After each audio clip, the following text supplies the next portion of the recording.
The Equality Act. Equality for who, Madam Speaker? Where is the equality in this legislation for the young girls across America who will have to look behind their backs as they change in their school locker rooms just to make sure there isn't a confused man trying to catch a peek? Where is the equality for women who have been sexually assaulted? Under this legislation, their crisis counselor may be Alexis, who was actually born Alex, and they'll have to talk to him about their assault. Where is the equality for parents who want and deserve the right to raise their children free from government overreach?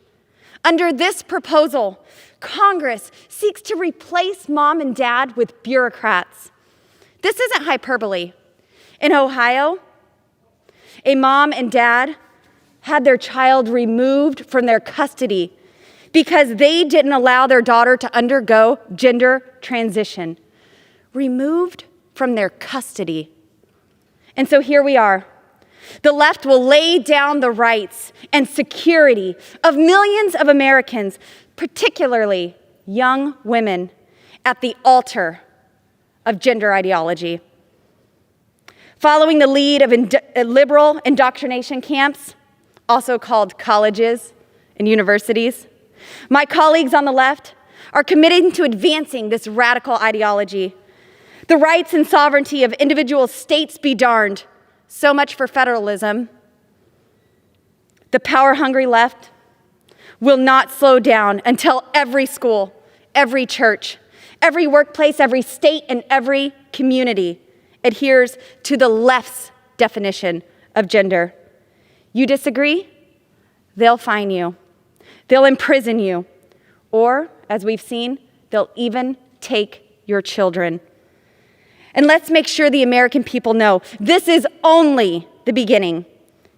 The Equality Act requires doctors to perform abortions, and they're going to use your tax dollars to pay for them. Once the left codifies their ideology, they'll come for your speech. It's already happened in Canada, where you can be fined and imprisoned for misgendering someone. And they won't stop there.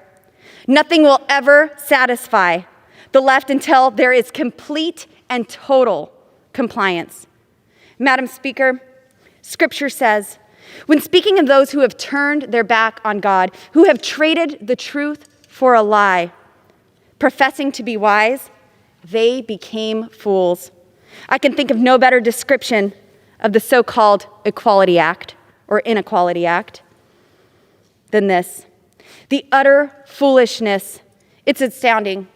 Up is down, wrong is right, left is right, and boys are girls, and vice versa. Madam Speaker, for the sake of our sons and daughters, for the sake of parental rights, privacy, decency, and so much more, I urge my colleagues to vote no on this horrendous legislation, and I yield back.